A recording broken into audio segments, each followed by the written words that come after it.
Brittany, we're ready. We'll go ahead and get started. Yeah, Brittany.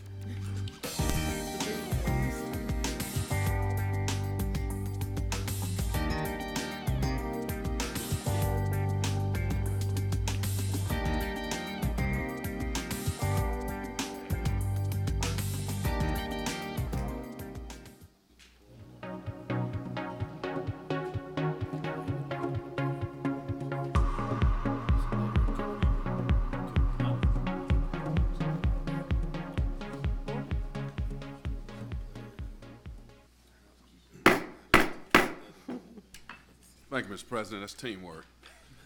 Good morning. We have the regular meeting of the council of the city of Birmingham today. The official time is 9:46 a.m. The invocation this morning will be brought to us by Reverend Dr. Edward O. Jackson, pastor of Greater New Antioch Baptist Church, and the Pledge of Allegiance will be done by our president, Councilor Jonathan Austin from District 5. Please stand.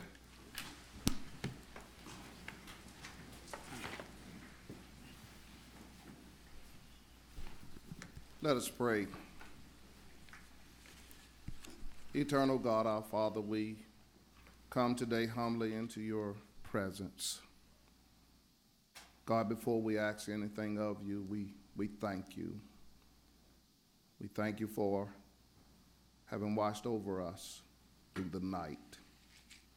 And you have now afforded us the privilege of seeing a new day. We thank you for all of the opportunities this day will afford us. We come today, God, to pray your choice blessings upon this great city. Bless all of the leadership of this city. Bless all of the people who are part of this city. We know, God, violence is everywhere. Evil seems to be all over the place, but we know you are a powerful God.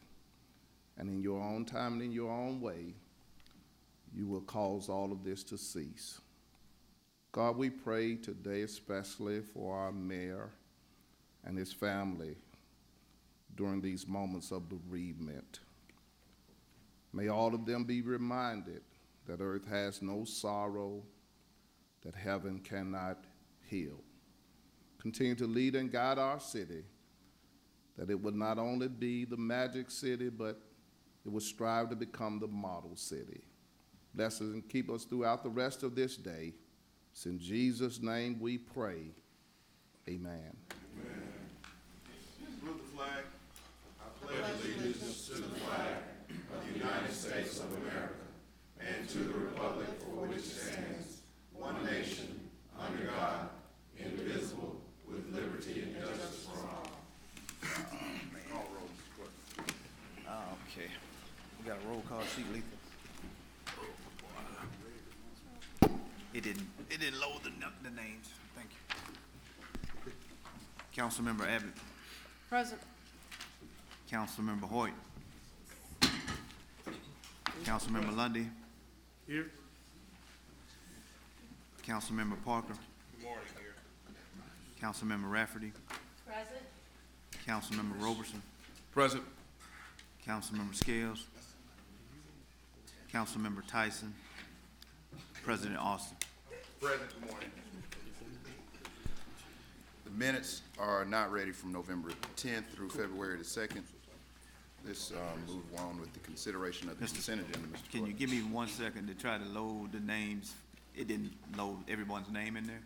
And so while we're doing that, could we just go to maybe mayor's report while I put the names in there for you? Yes, ma'am. Thank you, sir. Good morning, Mr. Pat.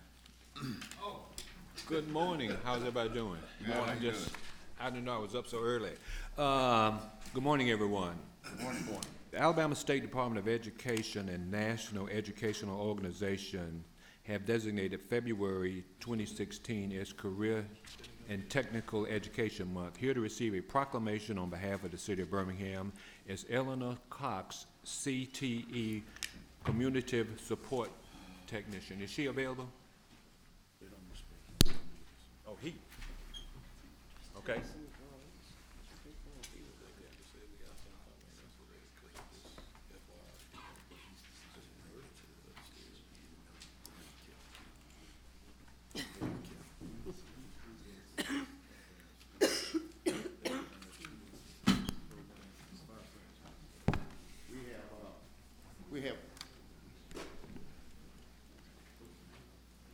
morning, council. Good morning. Morning. On behalf of our Board of Education, our Superintendent, Guy Cooten, my name is Anthony Gardner, Career Tech Coordinator for Birmingham City Schools, and we appreciate the opportunity and the proclamation that you all have given in celebration of Career and Technical Education Month. We have a partnership with our city in that we've started fire science programs in 3 of our high schools that are scattered across the city: Huffman High, Parker High, Winona High, and they have been strategically placed to cover the city, and we're happy to provide these opportunities to our students and to work with our fire department in that regard. We have a group of students that participated in the fire science program here from Huffman, if I'm not mistaken. We have 2 groups of students, but the first group will be the fire science program group from Huffman. Raise your hands if you're a part of that group. All right, and we have Chief Al Ward from Huffman High School. The second group are students who represent our career technical education student organizations. We have asked all of our officers to come from our high schools across the city with the career tech student organization sponsors, and we have students that represent at least 14 of the 16 national pathways of career and technical education, and our students are doing a great job attempting to matriculate through these programs and earn industry-recognized credentials so that they can leave high school with something in their hands that will tell a potential employer, I have these skills, and I will be a great candidate for whatever positions that you have. And these students are representative of our career tech student organizations from all of our high schools across the city, and I'd like to just applaud them.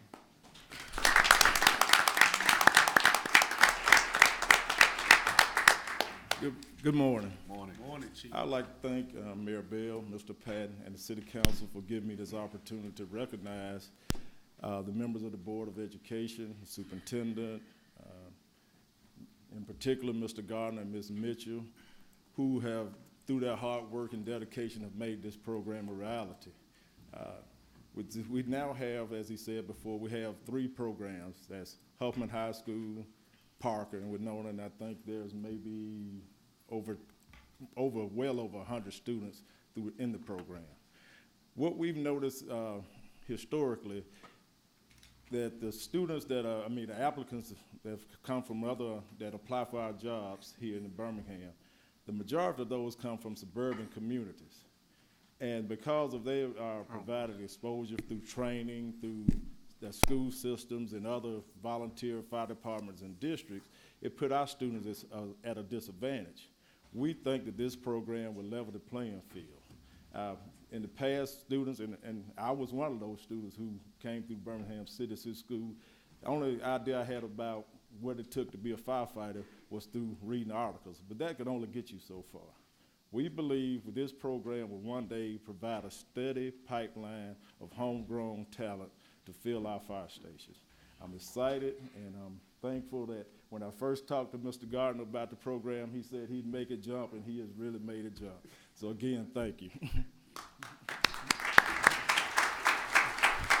And with that, the proclamation reads, the Alabama State Department of Education and National Education Organization has proclaimed February 1st through 29, 2016 as Career and Technical Education Month. And whereas career and technical education programs in the Birmingham school systems have become a rigorous, progressive, and vital part of the total educational system, which is committed to providing students with rewarding opportunities to learn valuable career and life skills. They have shown a genuine commitment to preparing students for their life after high school by providing them opportunities to earn advanced diplomas, explore their individual career options, and receive college credit. And whereas the ever-increasing cooperative partnership of career and technical education and business industry professionals are stimulating the growth and vitality of local economy, and that they are empowered by the state by providing and preparing graduates for career fields forecasting to experience the largest, fastest growth in the next decade. Now, therefore, I, William Anthony Bell, Sr., Mayor of the City of Birmingham, Alabama, hereby proclaim February 1st through 29th as Career Technical Education Month in the Birmingham, and urge all of our citizens to prepare and participate in planting the tree of life throughout the city. Congratulations. Thank you, sir. Okay.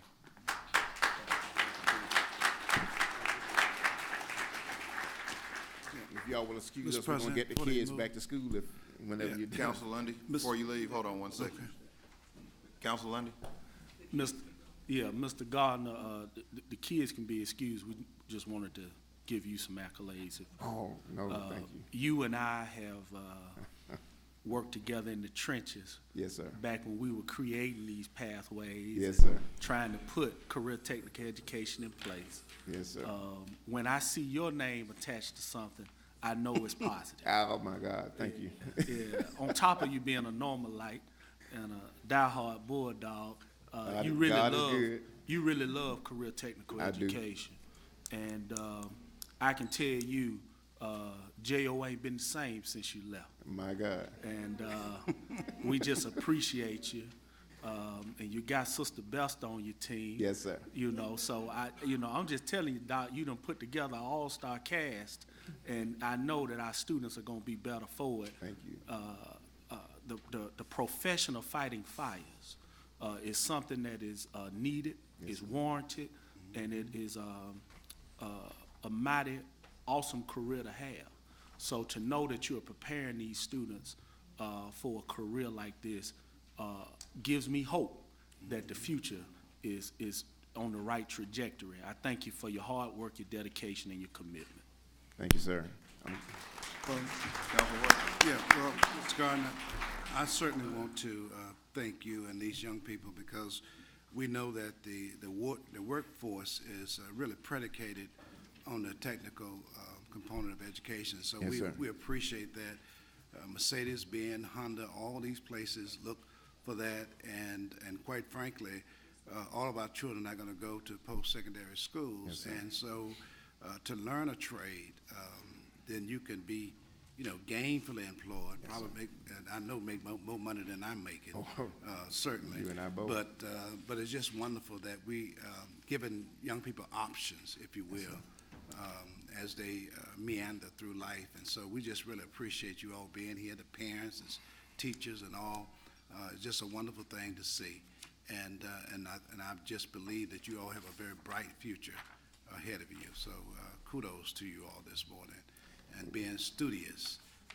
I went to technical school. I learned horticulture. I still got some skills. And so if they decide to lay me off, whenever, I'm going to go and do some landscaping. So you just need to know that. So, but I think that's important for you to learn these kind of skills that takes you beyond. Yeah. I'm grateful to this council, to the Board of Education, our superintendent, for the opportunity to even serve in this capacity. I consider it an honor and a privilege. We have a great group of teachers out in those schools. They're working hard. Our students are getting it. They're connecting the value of what it is that they have in their hands, and quite a few of them are beginning to take advantage of this opportunity. And I'm just grateful that they are. I'm grateful to God for the opportunity, and I thank you all. Thank you. Thank you. Mr. Chairman, we are pleased to bring forward Dr. Jesse Lewis, who's coming for, he's going to take him a little while. He says he's 91, so it's going to take him a little while to get here. We'd like for Michael Lundy to join him at the podium, please. I think this will be the first formal introduction to the city of Birmingham as the new housing director. Dr. Lewis. Thank you very much. And it's amazing that every time I stand up, someone mentions my age. I don't know why they do that. Mr. President, I want to introduce you to a young man who came from Mr. Lundy's hometown where he went to college. And we reached out to a young fellow who headed up the Housing Authority in Huntsville, Alabama. And we brought the best of the best to the greatest city. And I brought him here so you could see him and say a few words to you. And Mr. President, I want to thank you very much, and I want to thank the council very much for having the opportunity to bring Mr. Lundy here before you this morning and say a few words. Thank you very much. Mr. Lundy. Is it working? Thank you, appreciate it. Thank you, Dr. Lewis. Appreciate that warm introduction. I just want to take this opportunity to thank this distinguished council for allowing me to appear before you this morning to bring you some brief remarks. As Dr. Lewis mentioned, I formerly served at the Huntsville Housing Authority as the CEO, Executive Director there, where I focus on developing strong working relationships with the City Council there in Huntsville, Alabama, along with the Mayor's Office. Typically, housing authorities represent the largest affordable housing provider in their respective communities. Likewise, that's the case here in Birmingham.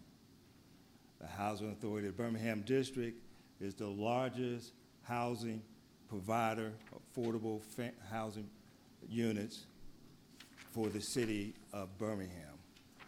And actually, it is actually the largest housing authority in the great state of Alabama, having about 5,000 hard units and over 5,000 Section 8 vouchers, serving about 10,000, a little over 10,000 families, and somewhere in the neighborhood of 45,000 individuals. And so, as part of my mission is to provide decent, safe, and sanitary housing to low-income families. And one of the things that's very important to me that I just want to share with this council, and that is not only just providing the hard units for the residents. In many ways, that is the somewhat the easy task. The hard task is transforming lives, and to work with families, connect them to services, social services that lead towards self-sufficiency. What we want to do here, as we've done in other places I've worked, is break the cycle of generational poverty and generational public housing. And so I look forward to working with this distinguished council. As a goal, I will work with you to develop, to come to you and provide you updates and to seek your guidance, as well as work with the Honorable Mayor Bell to seek his guidance and to provide him updates as well. And so I just want to take this opportunity again to say thanks for allowing me to appear before you this morning, to publicly express my commitment to the City Council, to the City of Birmingham, and to the Honorable Mayor Bell. Thank you very much. Good morning, Mr. Lundy. I'm in District 6. I would like to take you on a tour. I have the largest part of the HABD property in Section 8 in the state of Alabama. And I would like to take you on a tour myself, me and my staff. And I know that people tend to, when you're new come, they show you the good things, but I want to show you the good and things we need to work on. And I want to work on it with you. And I would like to just take you out and just show you the things and the problems that we have been having. And I want to show you the pluses that HABD have brought to the city of Birmingham. But I definitely would love to take you on a tour, because I actually have 3 housing properties, HABD properties in my district. And also, we also have, I think it's 33% Section 8. And so I would like to do that, and we can make arrangements with your office. Well, I look forward to that, Councilperson Tyson, being with you and going on the tour, and to work with this council on an ongoing basis to provide the best housing, quality housing that we can afford to do, and really to break the cycle of generational poverty, generational public housing. What we like to do is to change the face of public housing so that it blends into the larger community. And I like your program, the exit part that you have out of housing, out of public housing. I read up on you. I made sure I did that because I had a lot in my district. But I like that exit part. You're giving them opportunities. You're increasing the opportunities for them to leave. That's right. You know, and exactly you're eliminating all these choices that's keeping them bedded down into this situation that they're in. And I'm definitely on board with that. And we want to be responsible as we work with residents to move them up and out of public Absolutely. housing. Because we want to link them to services. We want to give them timelines. And to work with them so that they become successful. Absolutely. And we were successful in Huntsville and providing those services, and we'll continue to do the work toward those kind of approaches here in Birmingham. That's very important. I used to live in public housing many years ago. Back then, public housing was used as a stepping stone to something bigger and better. And we need to get back to that, break that cycle of generational public housing. I've had the opportunity to meet with some of the residents since I've been here. Actually, today marks the beginning of my second week here in Birmingham. So it's been filled with a lot of introductions and a lot of heartfelt discussions about affordable housing. I'm really, really excited. I think I have a great board. We had a board retreat on Friday. Kind of hit the ground running, so I'm really looking forward to doing some wonderful things here in Birmingham. And we can only do this together, and it's about partnerships. Can't do it alone. I tell my staff, I can't do all the work. They're gonna have to do the work. I'm gonna train them, make sure they're trained, make sure they have the tools they need in order to do the job. I'm just gonna set the vision, lead the way, lead by example, and together we'll get there. But I look forward to working with you and all the other members of City Council and all the leaders of the various communities, because together we can really make a major difference. In Huntsville, we end up being one of the best housing authorities in the country. We'll do the same thing here in Birmingham. I'll guarantee you that.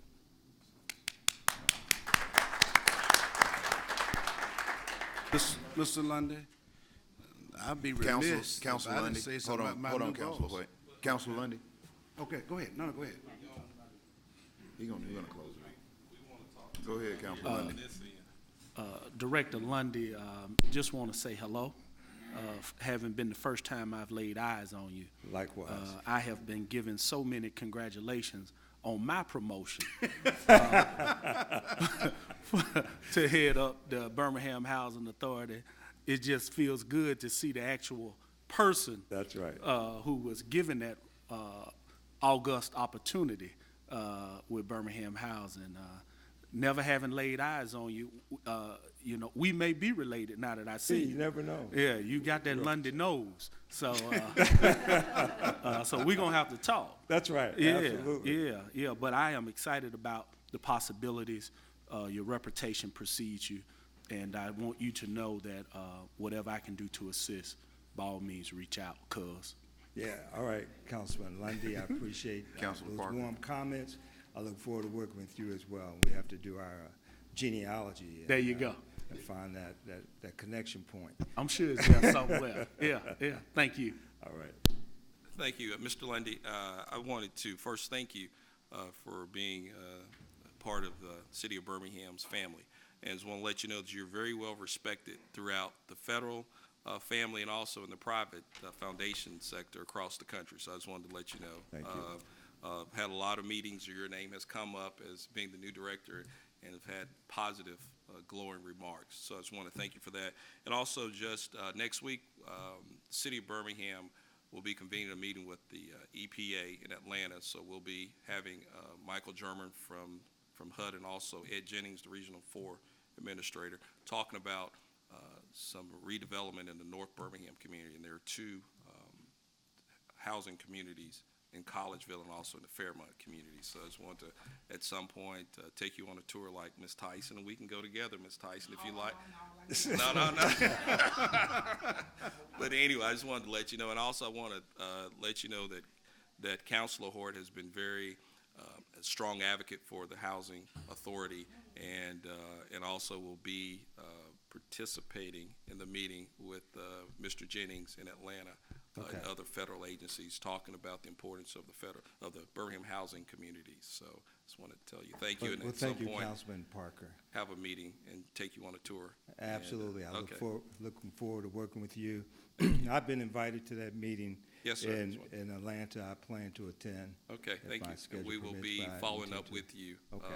on some details on that. Well, thank you. Thank you. Yes, sir. Thank you. Well, let me say, good morning. I had an opportunity, this is my new boss, so I think I'd be remiss if I didn't say something, Jarvis. You're absolutely right. So, but we are delighted to have you.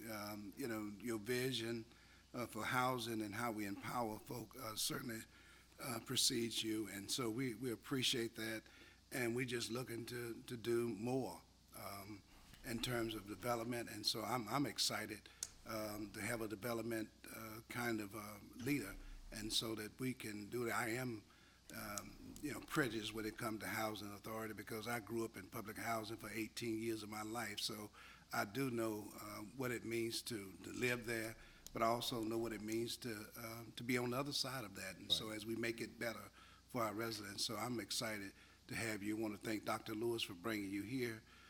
You seem to bring the right folk, Dr. Lewis, and so we appreciate that, and want to thank the Board of Commissioners because it was important to us to have great leadership, and I think that you emulate that, and so we appreciate that very much. Thank you. Well, thank you very much, Yes, sir. Councilman. I look forward to the challenge. It's a big challenge, and it's not going to transform overnight, but together, in due time, it will come to fruition. Thank you for allowing me to appear before you this morning. I appreciate it. Look forward to working with you. Thank you.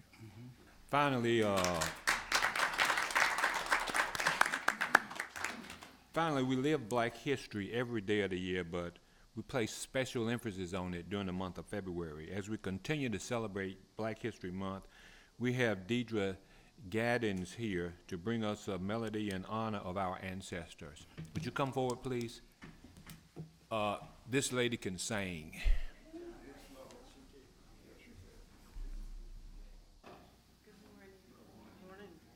Good morning. I want to die easy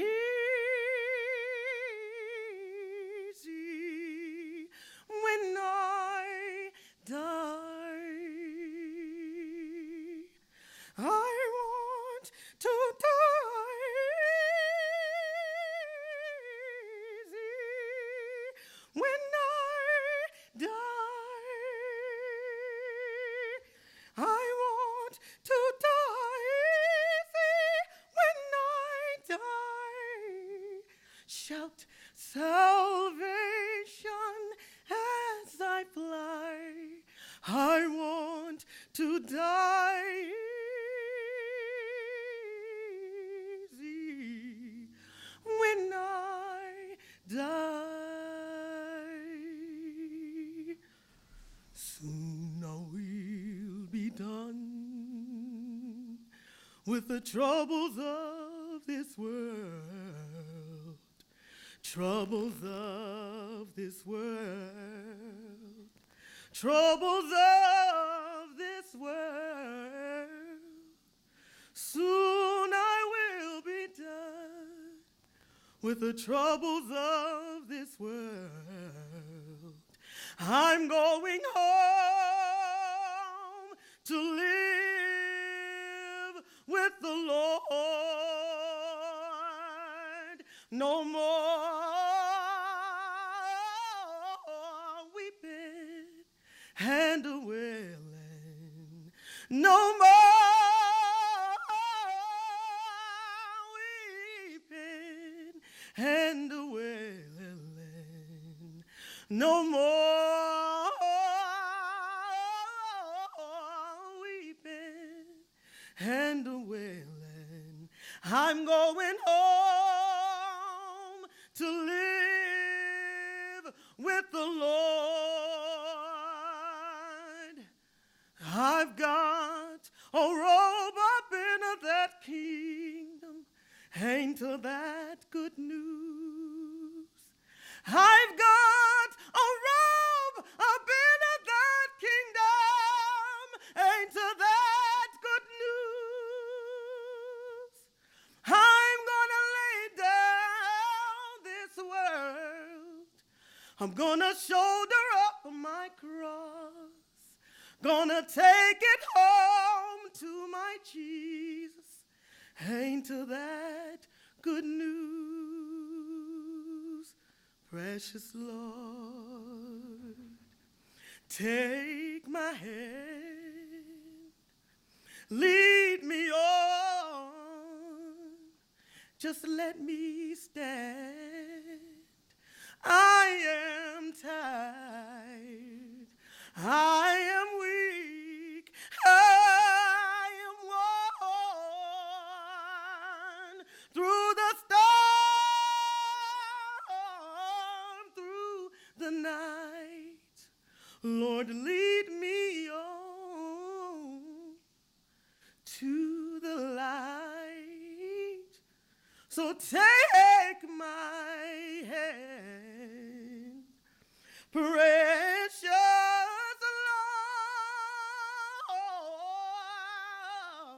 Lord, and lead me home.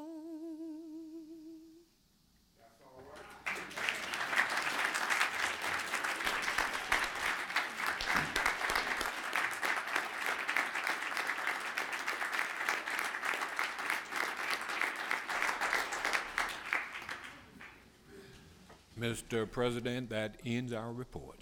Thank you, Mr. President. Mr. Pro Tem?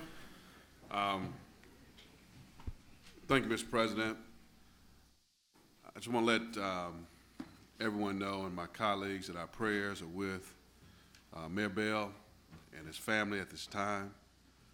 And I think it'd be appropriate, Mr. President, that this council moves a resolution of sympathy for the loss of Lavinia Little, Mayor Bell's mother, and I'd like to make that motion. Second. All in favor, let it be known by saying aye. Aye. All opposed, Move the item. Second. all in favor, let it be known by saying aye. Aye. All opposed. It passes. Thank you, Mr. President, and thank you, council, and I know all my colleagues have shared their thoughts in their own way. And please extend our prayers and support and sympathy to the mayor at this time, Mr. Patton. Thank you. Thank you, Mr. President. Councilor Tyson? Yes, I actually had an opportunity to talk to the mayor, and I knew Ms. Little personally. She was actually in my district, and I've often talked to her on several occasions about different things in the community. She helped us start our senior care program, where we actually give out groceries in the community every Friday. She came up with some great ideas, and this was about 15 years ago that this have been an active program actually in the district. So she did have a lot of community service ideas that actually worked, and it will still continue on after her death. Thank you. All right, do we have anything else for the mayor? All right, Mr. Clerk, ready to move on with the consideration of the consent agenda? Okay, consent agenda starts on page 2. We have item 1 and 3 on consent. And if, You said item 1? yeah, we agreed to item 1? I'm sorry?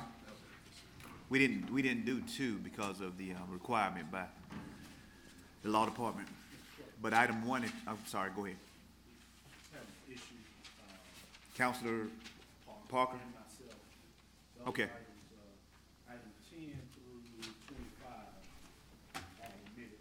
They're not omitted. If you push the button, they'll just gotta pop tap before you. Yeah, we just have to preload them. They weren't preloaded. I apologize for that. Item 1, there's some substitutions, languages for the entire item. If council is in agreement with that, then we can just go ahead and add it to the consent agenda. But if someone objects, we need to take a vote on it. We can add it. Okay. Anybody object to it? Page 3, we have items 4 through 7 added to the consent agenda. Okay. And on item 5, there's some language changes for us. The dollar amount on third line should be $3,653.35. Strike the $8,614.83. Page 4, we have items 10, 11, and 12 on consent. Page 5, we have items 13, 14, 15, 16, 17, and 18 on consent. Page 6, we have items 19, 20, 21, and 22 on consent. And on item 22, first line, that should be absolute, strike absolution. I don't even know if that's a word. Page 7, items 23, 24, and 25 are on consent. And on item number 24, 1, 2, 3, 4, fifth line down, strike the word operational, and that should be optional. That's on page 7. Page 8, we have items 28 and 29 on consent. Page 9, items 32 and 33 were added to the consent agenda. Page 10, item 34 is on consent. I think we have 2 addendum items. That should already be on the dais. Item 35, yeah, we have 2 addendum items. We add item 35 to the consent agenda. There's no objection to item 35. It's a companion item. It's a companion item. We can add that to consent. Okay. All right. Do we have any other council members wish to speak to the consent agenda? Mr. President? Councilor Abbott? Yeah, I just wanted to ask one question, and that is on item 5. I don't want to take it off consent, but I just want to know, do we have any insurance proceeds hopefully coming to pay for that damage? I think this was the car driving through the front of the Carver Theater. Yes, ma'am. The law department filed a claim for damages. So eventually, hopefully, this will be covered. Yes, we're gonna go and repair it and then get a claim through their insurance company to pay us back. 5. Thank you. Thank you very much, Mr. Bittis. All right. Do we have any other members? Councilor Tyson? Yes, Go ahead, I Councilor. wanted, the insurance claims will actually fix the front part that was damaged, right? It won't repair the part that we are voting for the money. We're requesting full amount of repair, so we're asking Okay, to so reimburse this us is a for the different full cost. money. This is a different money right here I'm sorry? that we are voting on is for the repairs in the inside of the theater, period, not for the door. No, this is the repair for the damages caused by the accident. Right. So, The other work that you're talking about, Councilor Tyson, would have to be covered under a capital project, whether it's in the bond or something like that. We discussed that. Which, right. oh, okay. Yeah. All right. Councilor Rafferty? Oh, okay. Yeah, I see. All right. Do we have any members? Oh, Councilor Hoyt. Yes. Well, I want to ask about item 1, and I know that Council London is supporting this. I think that's the first time I heard about creating this district. But, We're renaming it. I mean, renaming the district. Renaming it also has a form of creation too. And I'm just wondering what we're gonna do west of 20th Street with respect to 4th Avenue District.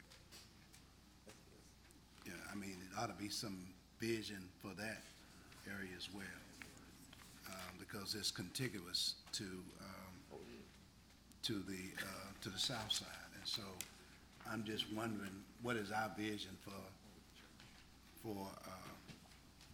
4th Avenue District? Mr. Patton, anybody can answer this question? Andre, do you want to talk about the long-range plan? Council, are you referring to the 4th Avenue Civil Historic District? Right. Yes. Yeah, this is part of the Civil Rights District, Councilor, and, last week we had a group from the Rose Center look at the entire Civil Rights District, including the 4th Avenue District, to look at rebranding and revitalizing that area. So they're gonna be coming back with a proposal and a plan based on the Rose Fellow recommendation to kind of develop that overall vision and branding for that district, which includes 4th Avenue. Yeah, because it's been there longer than Innovation Depot, and, and I'm all for that, but, we need to take care of what we already have and find ways to increase commerce in that area.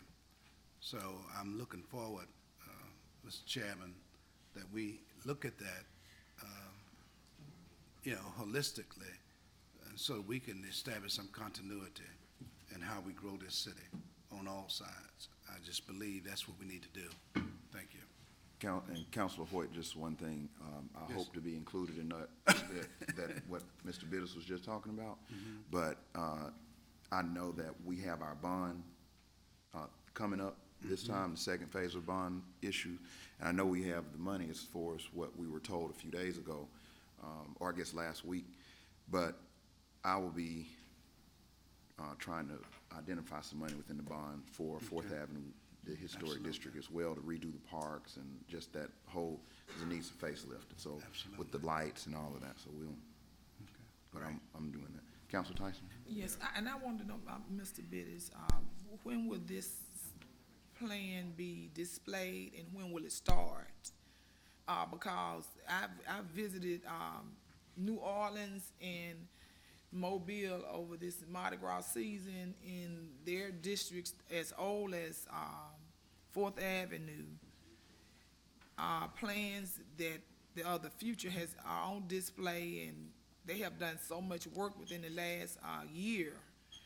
And I was just wondering, when will we start on the one on Fourth Avenue? Councilor, we're gonna go through the, basically, a process with the Urban Land Institute and the Rose Center to go ahead and start developing the strategies based on their recommendation. The final report will be ready November of this year. Okay, because it looked like we're building around it. Everything is going around it, and it's just leaving that blight on Fourth Avenue there. And I would definitely like to be at the table when it's discussed. Thank you. Mr. President, Councilor Abbott? I know members of the council don't listen to others' committee reports, but I reported on this last week. The Rose Institute came to Birmingham, and I know that Councilor Roberson and I participated because we happened to end up at the same table. But I think all council members were invited. And the Urban Land Institute came, and they had a fabulous presentation at the Lyric Theater with their recommendations for fixing up the Civil Rights District. In fact, we talked about at the meeting with Mr. Cooper the other day the fact that 17th Street is going to be the new exit off the interstate if everything goes according to AlDOT's plans, and it will dump off all the traffic right in the Civil Rights District. So there are some things happening that are really great for the Civil Rights District, and I told the mayor, and he was quite amazed that now I understand why he wanted to put the Freedom Center and all that other stuff there, and that I was on board. He was amazed. So there's stuff happening. There's a plan that's cooking, and just like everything else, we have so much to do. Sometimes we miss out. So, but it's exciting. And their presentation was exciting, and I bet we can get a copy of it. I would love. All right, well, Yeah. we're in the middle of the consent agenda, so if we want to take this item off and discuss it anymore, we can do that. Otherwise, we need to move on. Do we have any members who wish to speak to the consent agenda? Do we have any members of the public who wish to speak to an item that has been placed on the consent agenda and marked as a public hearing? You may now approach the podium. If there are any members of the public who wish to speak to an item that has been placed on the consent agenda and marked as a public hearing, you can approach the podium. All right, do we have a mover and a second? President, I'd like to move the consent agenda. Second.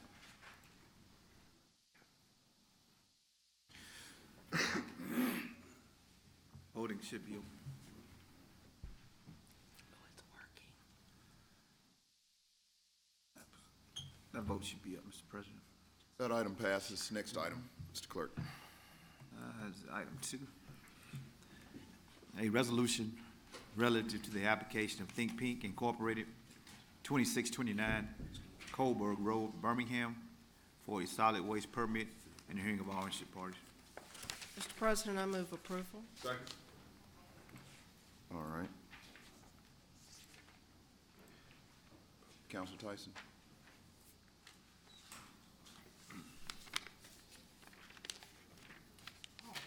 This is a public hearing. Do we have, are you going to present this, Ms. Bernard?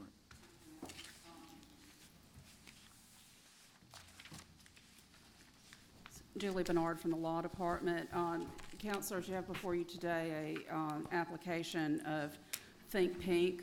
Think Pink is a construction and demolition waste landfill that has been located on Coburg Road since at least the 1980s. And there is a new management. The company has been bought, so they're making an application for one thing to renew their license with the city, to make that change in their corporate officers, and they're also requesting an increase not in their volume that they accept at the landfill, but in the rate that it will be. And for this, they have to get approval from the city council before they can move to ADEM to get their final permit from the Alabama Department of Environmental Management. That is, the law requires a public hearing. So if you want to move forward with the public hearing at this point. So we would be setting it today? No, the public hearing is set for today. Do it today? It is set, yes, it was set for today. This, you can call for the public hearing. Would the public like to speak on this item? Yeah, this is a public hearing. This is a public hearing. Anyone from the public would like to speak on item 2? Nope. Nope? Okay. We're ready to vote? Okay. Voting should be move in open. a second.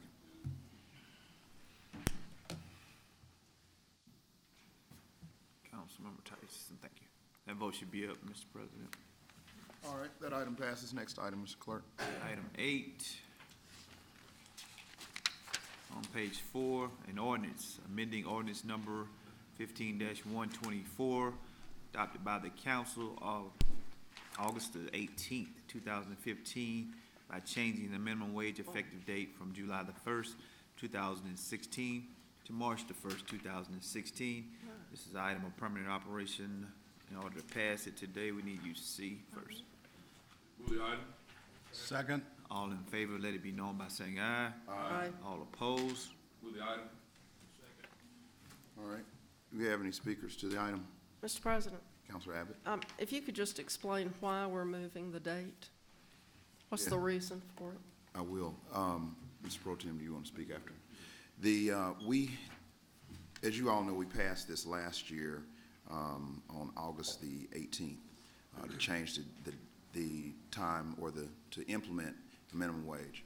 Birmingham is the first and still the only city in the southeastern United States to have passed a minimum wage ordinance that would regulate the minimum wage in our local municipality.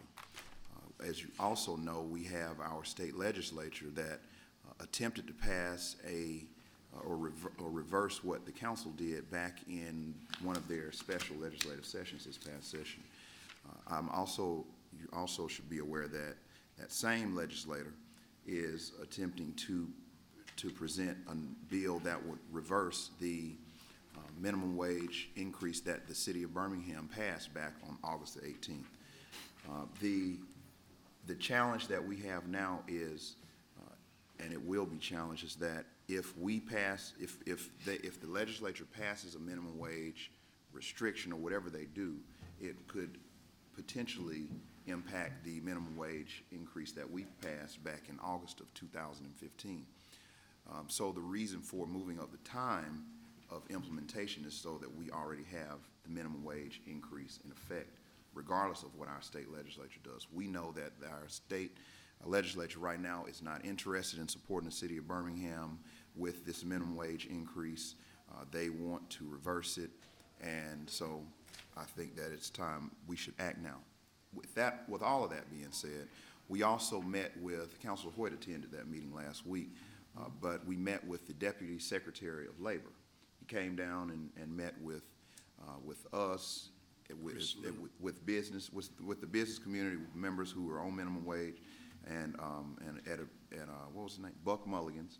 We sat there and talked with him for an hour, and one of the comments and one of the things that he mentioned to Councilor Hoyt and myself was he was aware of the issue of what our state legislature was doing, and so he asked, was there a way for us to try to maybe speed up that process, and so that's where we are, and that's why we're here today. Good, thank you. That explains it. Mr. Pro Tem? Thank you, Mr. President. I want to thank you for your leadership on this, I guess, moving up the date to go ahead and implement the minimum wage in the city of Birmingham. As you stated, back in August of last year, the advocacy group came forth to this council as a body. We moved a resolution unanimously to help support the efforts of minimum wage and to implement this legislation locally here in the city of Birmingham. I think it's duly noted that it's time that we now take consideration for all as it relates to income and potential income in the city. In addition to that, our largest employer in the state of Alabama, UAB, stepped up a few weeks ago and made a statement in increasing their minimum wage to $11 across the board. So I think it's evident that the city of Birmingham and this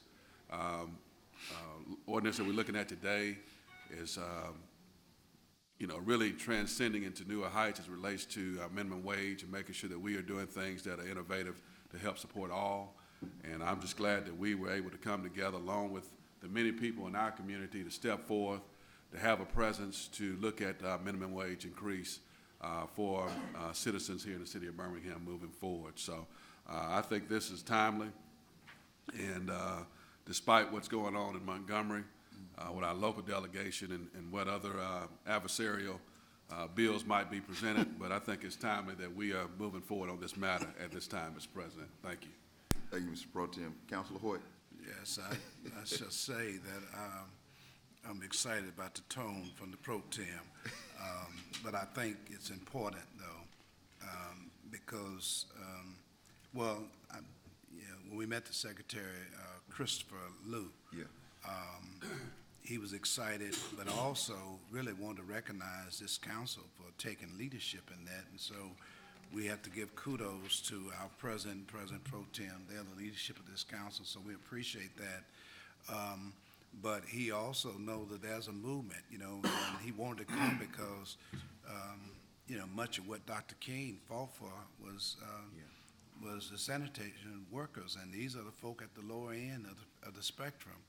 And so we don't do something to empower our folk, then even what Mr. London talked about this morning, the deconcentration of poverty, then I think this is a great way to do that. Now, small businesses gonna say, well, we hadn't thought that through. I think we have thought it through. When you look at every day somebody robbing folk and holding up, carjacking folk, and I said to the Secretary, if we got folk going to work every day making it $10 an hour, then that means we got that less of folk breaking in our houses. Because quite frankly, if they got that kind of job, they're gonna be going to work. They ain't got time to be going into your place, getting your TVs and stuff like they did me, have done me. So, and broken my car too, about 10 times. But we want them working. And what we shared with them, and he wrote it down, he said, I like that. I said, a better wage makes you a better neighbor. Yeah. And so we need to know that. Yeah. And so, I understand small business, but Mulligan is a small business. It is. But it's a business model too. He said, because he wants folks to feel good about coming there to work. If they come there with a great attitude, then they give great service. And subsequently, you get more folk in your place and say, hey, this is a place I want to be. So I think it's prudent of this council to vote for such an ordinance. We are the leading city in the state, and why not lead by example? And so I want to say again, Mr. President, thank you for the invite, because it was a great discussion, a very candid discussion, but one that I thought was very poignant in the fact that we need to change the fiber of the economic disparity that exists in this city. And I think minimum wage is one way we can do that. So thank you. Thank you, Councilor. Councilor Tyson. I think it's definitely a great move, and I missed that meeting because I was actually out of town. But the increase in minimum wage really helps the working poor more than they do anything, because the people that's gonna steal and rob, I don't care how much you give them, they're gonna just steal and rob anyway, because they got other issues. But it's really to help the working poor to advance in society. and to actually make it, a better world and a better quality of life for them. I've actually had an opportunity in D.C. this past couple of days to actually talk about the living wage. It really puts them at just about at a living wage. It's not really at a living wage, because a living wage is about $15 an hour, 15 cents. That puts them at a living wage, even though the economy here in Alabama is really low. It don't take a whole lot to live here. In Seattle, Washington, it takes a lot to live, and their minimum wage is $15.15. Mm-hmm. So even with the increase that we're doing, we're still just about at the goal where they need to be at. And with a little more assistance and opportunity for people to actually get jobs, making that, it will give them an opportunity to come out of public housing and to bring a better class of people into the community and in public, because people in public housing shouldn't be in public housing. That's why they're getting ready to get rid of some of them, because they're paying $600 and $700 a month. They don't need to be over in public housing. They need to either be buying a house or either rent their own or rent their own or something like that. And you actually have people that's in that bracket, and you wouldn't think that, but it really is. And I actually had an opportunity to talk to some of them. I said, I pay $550. What you doing over here then? If you're paying $150 a month, you have the ability to actually pay a mortgage. But if you don't know nothing else, and if had nobody introduce you to nothing else, you would be stuck in that rut that you're in. So you got to make it available to turn renters into home owners, and to where people will be able to take pride into their property, because we got so many slumlords around here that's renting property. And if you don't take care of your property that you rent to me, the person that's in the property ain't gonna take care of the property, because you don't care anything about it. So I think it's just definitely a great move for Birmingham. Thank you, Councilor Tyson. We have a video. Brittany just texted me, said she prepared to show, so we can show that now, Brittany. Okay.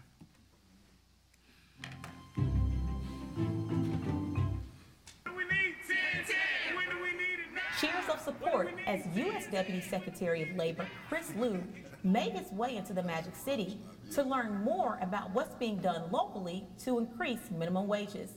His visit comes after Birmingham City Councilors voted to increase minimum wage to $10.10, thus making Birmingham the first Southern state to raise wages to a level that exceeds the federal level.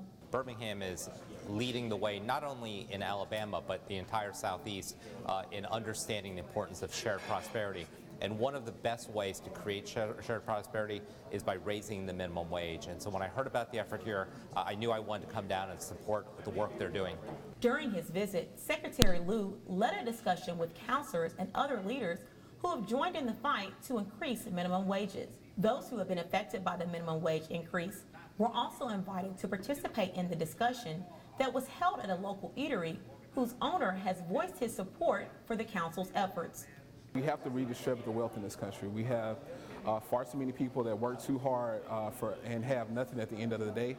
And I think him coming down really shows that maybe people are starting to listen to what the people are actually saying, to see people that are actually taking our issues to heart and are actually physically doing something about them instead of just talking about them. And that's exactly what's happening, as Birmingham City Councilors say the move to increase minimum wage is a part of a holistic approach to improve the quality of life for all who call Birmingham home. The council is committed to doing whatever we can to improve quality of life of our neighborhoods, our citizens, and we will continue to do that in this new paradigm.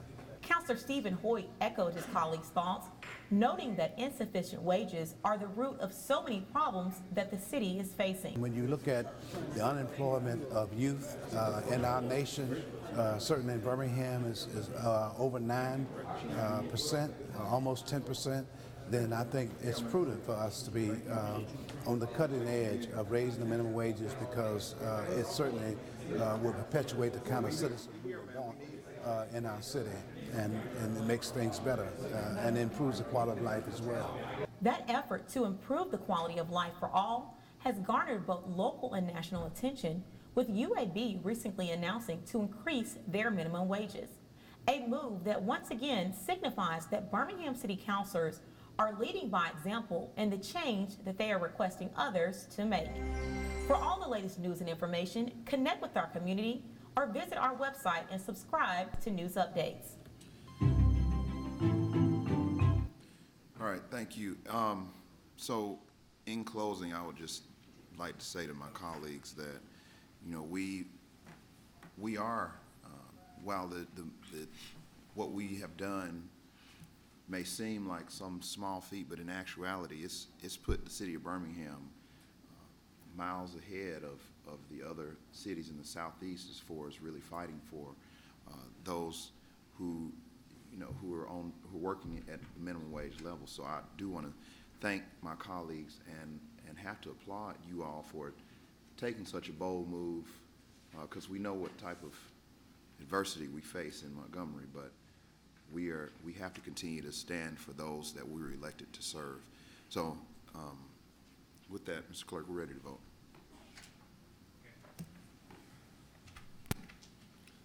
That should be it. Vote should be up. That item passes. Next item. Let's move to suspend the rules for one presentation. All in favor, let it be known by saying aye. Aye. All opposed? All right, Councilor Lundy. Thank you, leadership.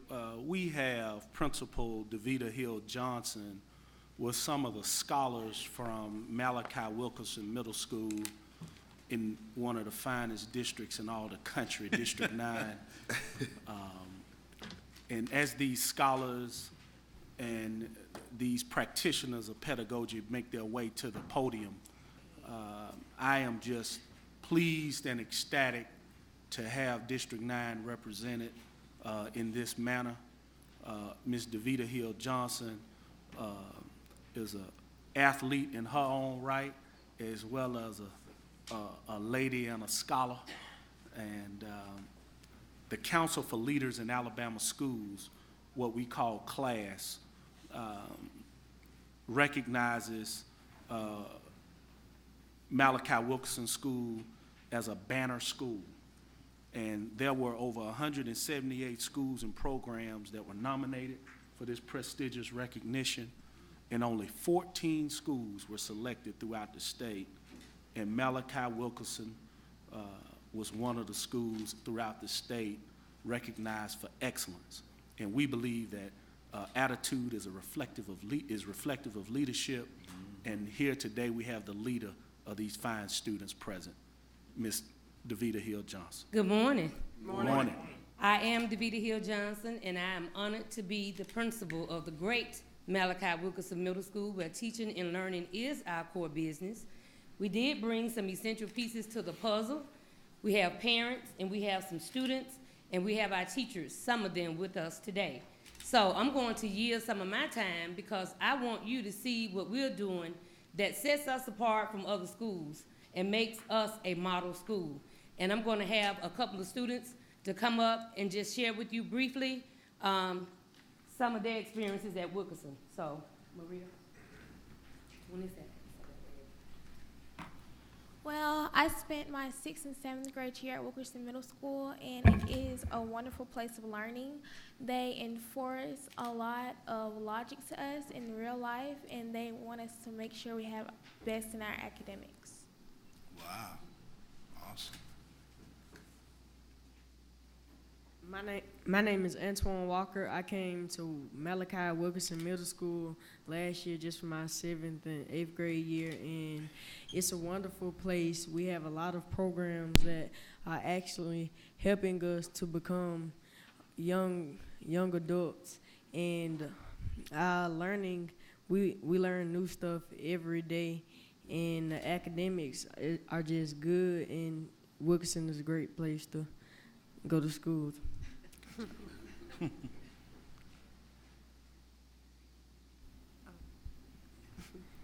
My name is Jason Brown, and I came to Wilkerson last year for my 6th and 7th year, and might be at Wilkerson next year for 8th grade. And I've just been learning so much here, and being here at Wilkerson has made me improve my life so much better. Wow.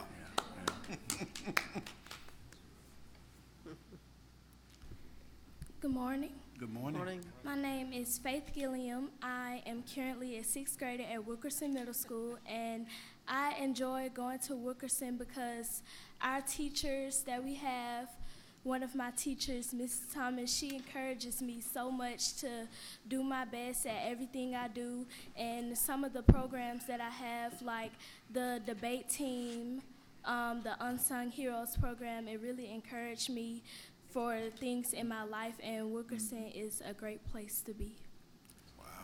Yeah. Good morning. Morning. I'm Noble Culpepper. The thing that sets Wilkerson aside from other schools is the teaching, where teaching and learning is our core business. And I believe all the programs that we've gone and take the time to organize, like the Unsung Heroes, I don't believe any other school has took the time to honor the others that have not really been honored, from like Martin Luther King Jr. and all the others that other schools honor.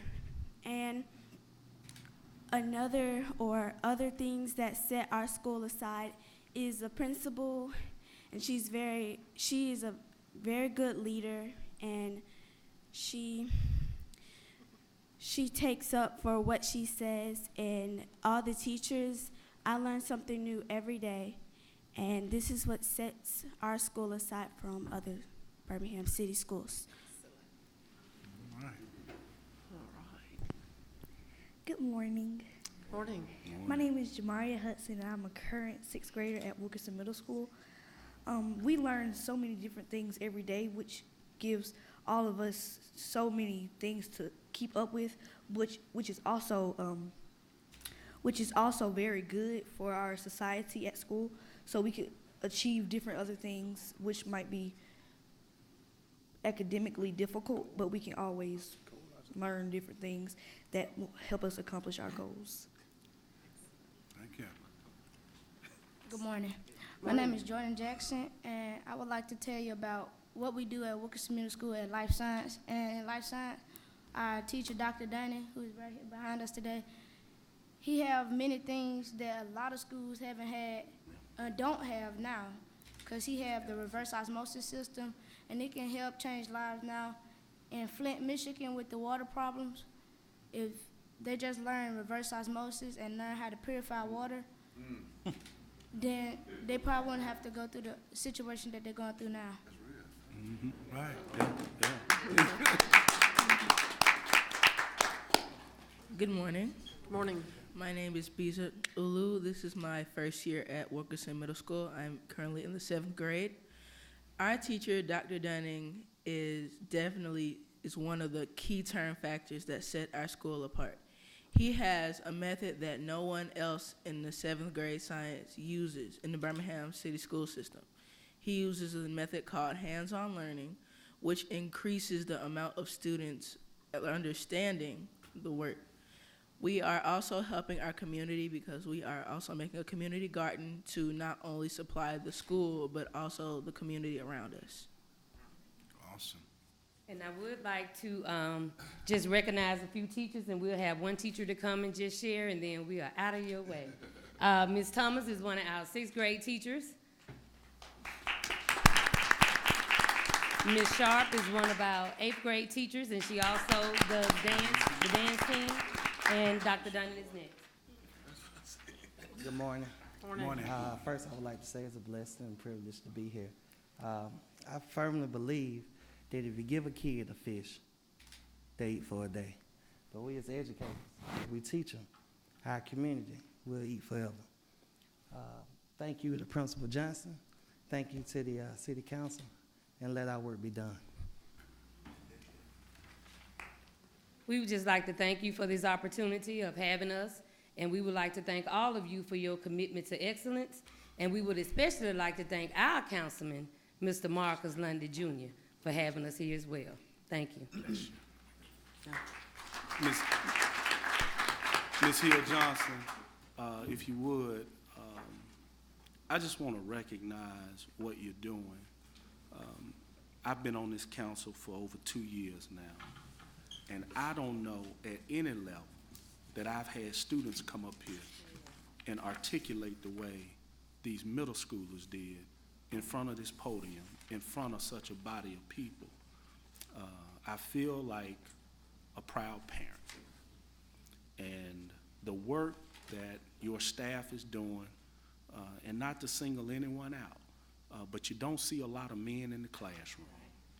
And when you see a man like Mr. Dunning, who really loves on these kids and creates a love for the sciences through hands-on learning the way he is doing, it is to be applauded and commended. The kids are proud of the work that they do at Malachi Wilkerson. And your product shows when it goes on through the feeder pattern to the next level. These students are excelling at Ramsey, and they are going on to Jackson, Olin, and Parker, and they are really setting themselves apart in the classroom when they arrive. The teachers at the next level know the Wilkerson students. And I am just excited that you are there. And this school has become a class program. I just can't be more thankful. And I'm one of the kind of people who values education, and I will just tell you I'm going to put my money where my mouth is. And we waiting on that check. All right. Also, our Counsel. parents in the back, I just want them to stand because we couldn't do this without them. They are very valuable stakeholders to us. And so I appreciate them for taking the time off of their work just to come. Counselor Abbott? Yeah, and I just wanted to say how impressed I am. You know, y'all have a wonderful teamwork here. Obviously, the students want to learn. They want to be there. They want to do well. The parents are obviously giving encouragement from behind. And the teachers obviously are great. And this is the first group that's ever come before this council where every student was a good public speaker and could speak where I could understand. Sometimes people get up there and they tell us stuff and I have no idea what they said. So I listen to every young person and everyone, I know exactly what you said to us. And that's big because people, all people, have to understand you, not just your friends in the neighborhood. So y'all have done an excellent job. It's very impressive. I'm a little bit jealous of Counselor Lundy, but maybe I can get a middle school someday. I do have Ramsey, so hopefully y'all will all end up over there in the end. So thank you. Thank you. Counselor White? Yes, Ms. Johnson, thank you for bringing these young folk, and certainly thank these teachers who teach. I always say that teaching takes place in the classroom, but learning takes place at home. And if you don't have parents who understand that and perpetuate the kind of environment that is conducive to learning, then it really it creates a challenge for what you do in the classroom. So it's just wonderful. And like Counselor Abbott, they were all just poised, you know, and very clear, very lucid in their approach to the statement, because that can be very intimidating. Because I can tell you, when I'm standing over there, it's intimidating to me. And for you all to come up here and command that kind of presence is just really wonderful. And Councilor Lundy, I was just thinking, you better do your time, because I think somebody's gonna come and take your place. You know, we got choices in District 9. The next, Okay. the replacement is behind me. That's what I'm saying. He's sitting up. I'm telling you. Yeah. Yeah, they're gonna be great leaders in our country. Okay, this is, Etta Dunning's son. Okay, Mr. Dunn, okay, awesome. Yeah, you went to A&M. Okay, I'm getting it now. Okay, yeah, that's wonderful. Well, you got great parents, so that speaks to that, and glad that you pursued post-secondary education. That's awesome. Yeah, And Mr. yeah. Hoyt, So that's evident. Mr. Hoyt, he's a good Kappa man too. Well, everybody can't be an apple.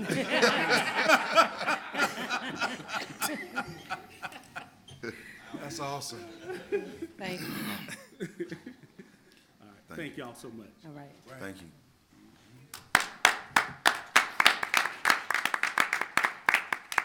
All right, Mr. Clerk, I think we're on item 9.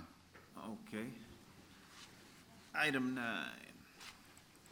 A resolution authorizing the mayor to execute a contract for professional service with Public Resource Management Alliance Corporation, under which Prima Corporation will discover unlicensed, non-compliant businesses in Birmingham, Alabama, and its police jurisdiction for all years applicable for a term of 1 year. And the city will pay Prima Corporation a fee of 39% of collected business license taxes and related fees, penalties, and interest remitted to the city. Mr. President, before we do that, we have some pages that need to be substituted for the contract. And that's on page 16 of the actual contract. After the paragraph that ends with B, we need to start off with the new pages here. They're highlighted, and pick up with all that highlighted information. Instead of trying to tell you what the changes are, we just do that substitution. Got it. All right, we have a mover and a second. Second. All right, the item is before us, and we have it's before us with the substituted language. Do we have any, Councilor Rafferty? Thank you, and this may need to come from the law department, because when I did the training session with Alabama League of Municipalities, we spoke about police jurisdictions, and so I had been told we had not been utilizing our police jurisdiction option for the city. So what I'd like to know is, going forward with the police jurisdiction, and it doesn't have to be answered because it's actually a side item to this, because this item references police jurisdictions, can we get from the administration, Mr. Patton, a map of where those police jurisdictions are? And what is the plan for, because any revenue we collect in a police jurisdiction has to be returned for services in that police jurisdiction. And I just want to ensure that all of that's in place as we go forward. So your question to me is what now? I'd like for us to receive a map of the police jurisdictions, and also how are we going to be, what services are we going to be providing, and how are we going to be directing those fees and funds that we receive from those police jurisdictions back to pay for the services that we do provide.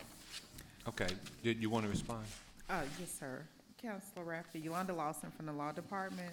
The information in the contract first, let's address.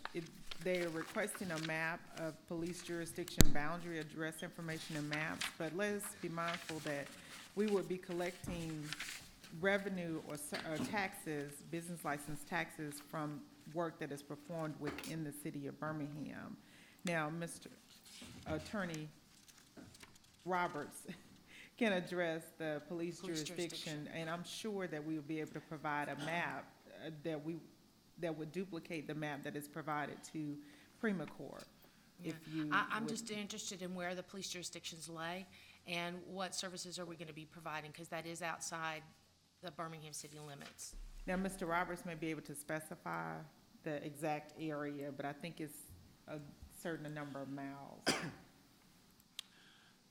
Yes, Councilor. The city currently has an extraterritorial police jurisdiction. It's the police jurisdiction actually includes the city limits. What is normally referred to as police jurisdiction is actually the extraterritorial police jurisdiction. Outside of the city, the extraterritorial police jurisdiction extends up to 3 miles into unincorporated territory. Where there are other municipalities close, it's going to be half the distance between the two police jurisdictions. So, if we have an area where there's nothing close, we could extend the police jurisdiction out to 3 miles.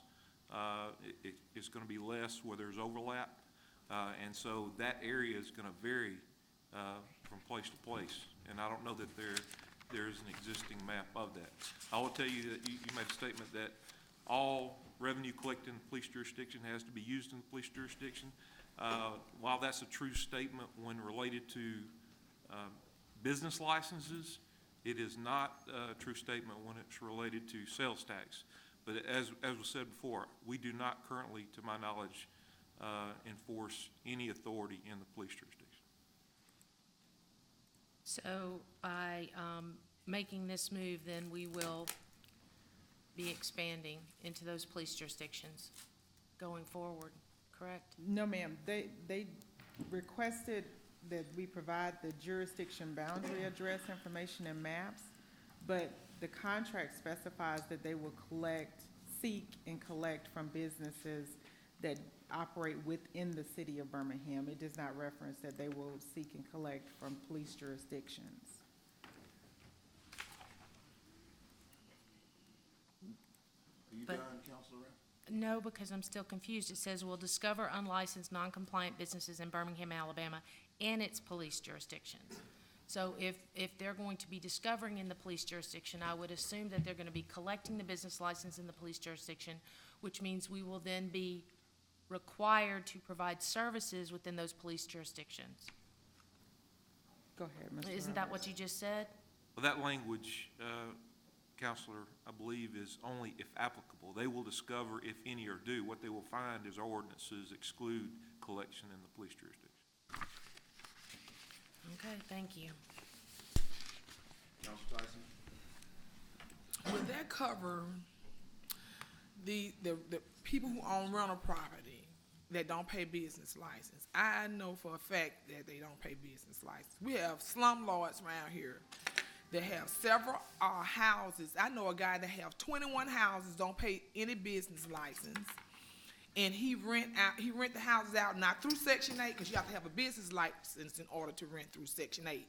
But he have, you want to rent a house and want to rent a room, those type of people that's got these signs on the telegram pole and things like that, they do not have a business license. And they fall in the category, will this affect these people? Well, Counselor Tyson, what will happen, this company does seek out businesses such as you've stated. However, any citizen or any person that feels that there's a business operating without a business license, you do have the right and the means and the mechanisms to report those persons directly to our revenue department. And we will send out personnel from the city of Birmingham to investigate those areas. So it's not just this service that would seek and find those businesses. We, the city of Birmingham, will follow up on any lead that you provide us as well. Okay, we provided the information about the guy that owned the property, and his property is not falling in the code of the statute of Birmingham. Just even on the maintaining of the property, the roof sunk in the back.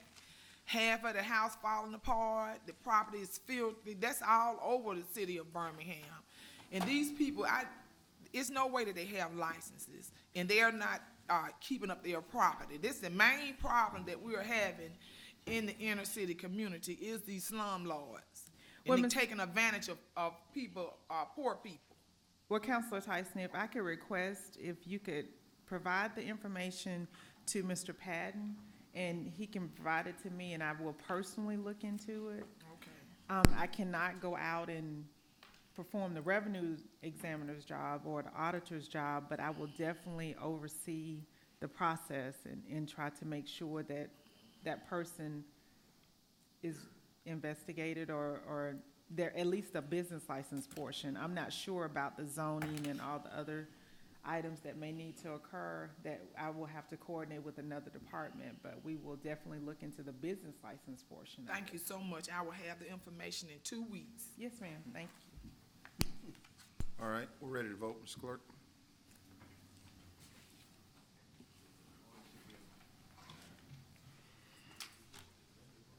Yeah, we're voting on the amended with the added language or substitute language, or whatever it's called. Excuse me. Yep, that's it. She's out. That item passes. Next item. It's item 26. 26, we'll call up, Mr. Clerk, 26, 27, 36. All right, item 26, a resolution approving the following expense account. William Parker, Councilor, City Council, Washington District, Columbia, $3,471.26, January the 20th, 2016 through January the 25th, 2016, to attend Environmental Protection Agency meeting. Item 27, a resolution approving the following advance expense accounts. Marcus Lundy, Councilor, City Council, Washington District, Columbia, $959.20. March the 19th, 2016 to March the 21st, 2016 to attend American Israel Public Affairs Committee Policy Conference. Sheila Tyson, Counselor, City Council, Washington District, Columbia, $2,437.59. March the 6th, 2016 through March the 9th, 2016 to attend National League of Cities Congressional Conference. Sheila Tyson, Counselor, City Council, Pittsburgh, Pennsylvania, $1,497.98. March the 9th through March the 13th, 2016 to attend Groundswell Integrated Voter Engagement Program. April Odom, Director of Communications, Mayor's Office, Washington District, Columbia, $1,133.19. February 11th through the 13th, 2016 to attend ICOMOS World Heritage Meeting. And we had item 36, which is addendum, I would guess, yes. A resolution approving the following advance expense account. William Parker, Counselor, City Council, Washington District, Columbia, $1,218.69, February 12th, 2016 to attend congressional meetings. President, move the items. Roberson, Parker. Okay, voting should be open now. Can you hit record? I think it's hung up. Can you hit record? Yeah, it's froze. 1 second. Yeah.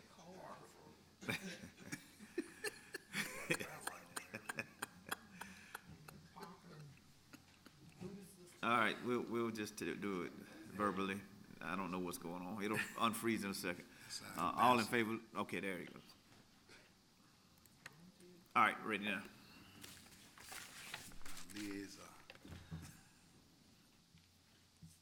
Councilmember Abbott. All right, that vote should be up. You know what? I finished checking thought, the fees. You said you had a fee. I think I have one, actually. yeah, I thought something was wrong before I hit the button. How would you like to vote? No. No, okay. We have that changed. Fumble fingers, or maybe fat fingers, isn't that what they call them? All right, that item passes, 1 no vote from Counselor Abbott. Next item, Mr. Clerk. With a hand. You'd like to go to item 30? Yeah, item 30, yes. Okay. Item 30. Second. It's on page 8.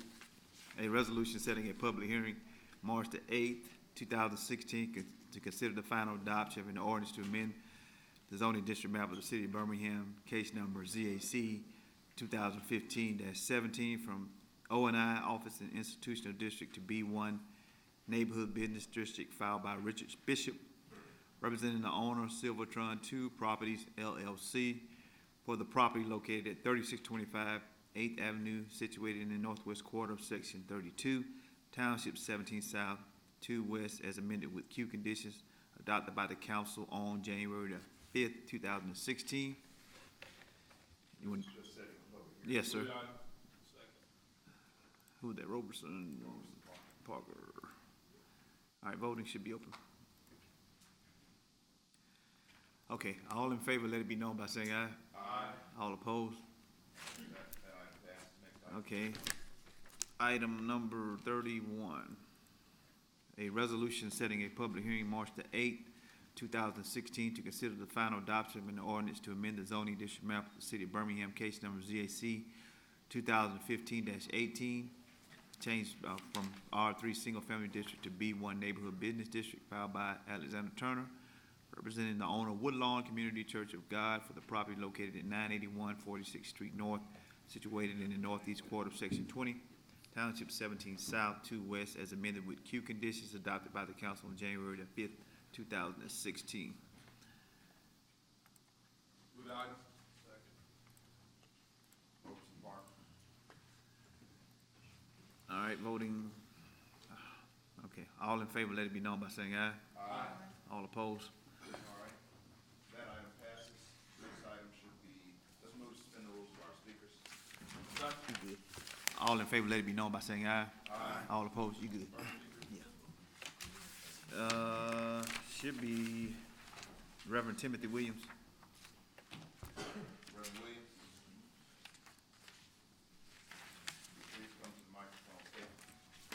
Please come to the microphone, state your name and address for the record. You have 3 minutes. I'm Reverend Timothy Williams. I reside at 1020 Lafayette Street, Pratt City. And I stand to address some of the work that's been done along Dugan Avenue, specifically the 1000 block of Lafayette Street. Before I came here, I rode through District 3, I rode through District 5, and some parts of District 9. And I'm on speaking the paving of the road out there. They just threw down some asphalt and ran one of those packers across it. I didn't see no streets in District 3 or 5 with the edges the way they are along 1000 block of Lafayette Street. Secondly, the alley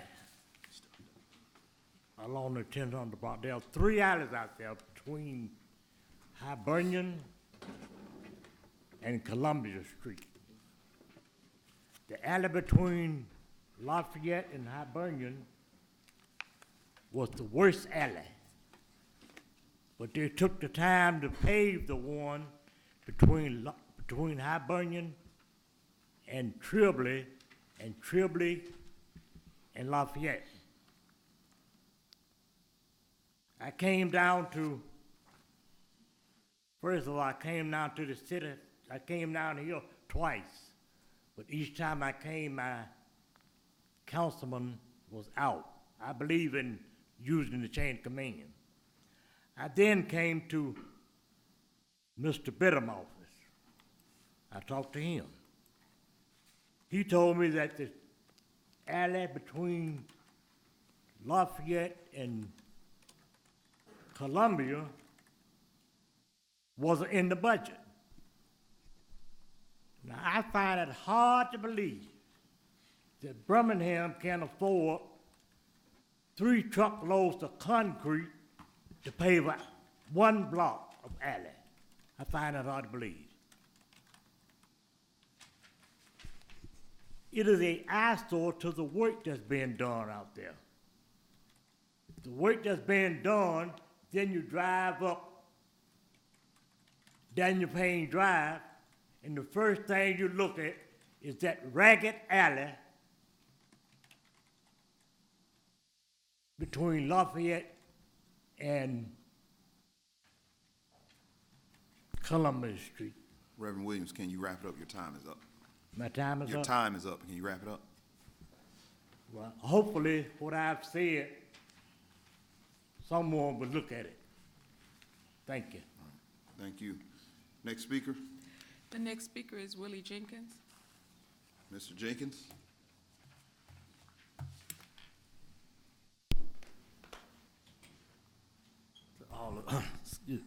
Good morning to all the city council, honorable mayor.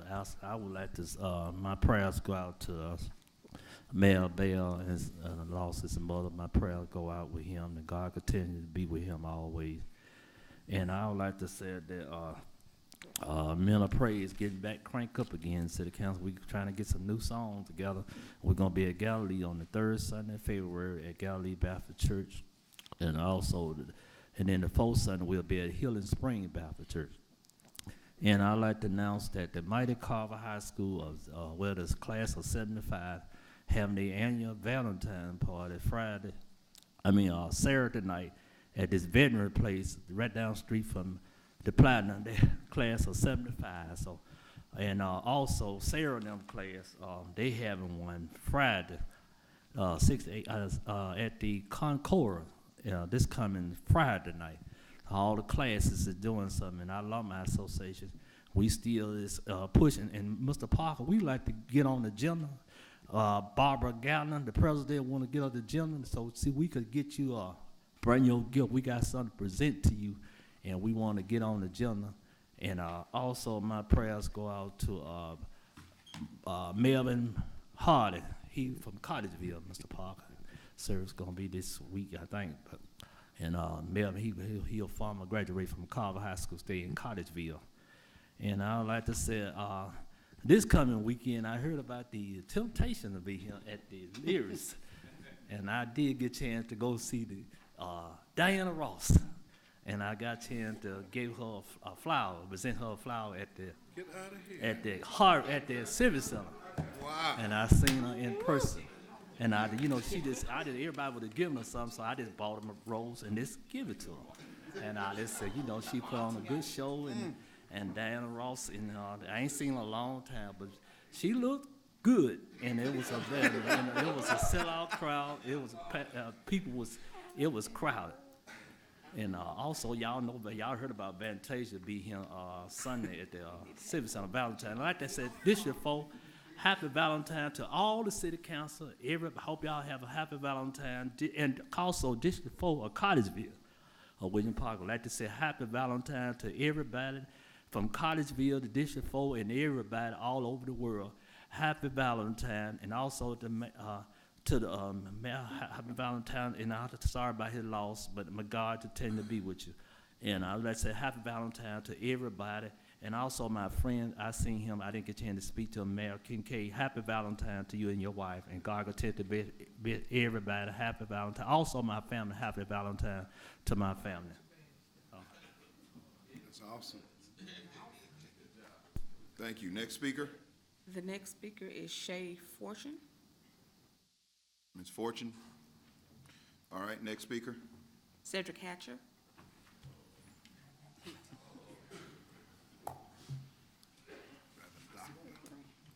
Good morning, council. Morning. I want to send my condolences also out to the mayor, Bud Jarvis, in his absence, you know what I mean? Hey, my name is Cedric Hatcher. I reside at 2300 Fifth Avenue North. Just for a brief moment, I want to borrow a title this morning, y'all. Vote for me and I'll set you free. You know, we've been seeing candidates, big old signs everywhere, y'all. People running for judgeship and all this kind of stuff. Some of them signs so big like garage door. You can barely drive by the traffic, you know what I mean? Signs everywhere. You know what I mean? It's campaign time again, you know what I mean? And so there's three things. Somebody said three bro said.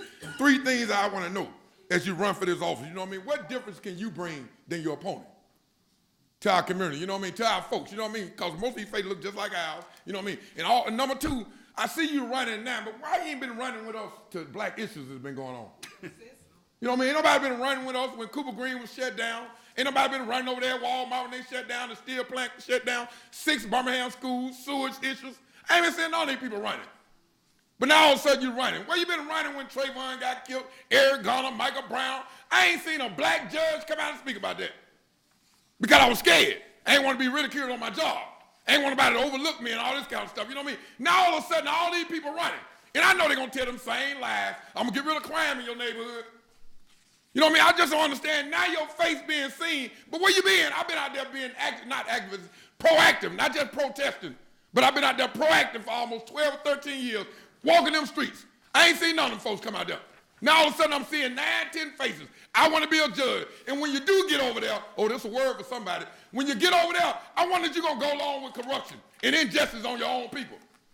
You ain't going to sit there. You ain't going to speak up. You know what I mean? Or you just going to go along because you just want a job.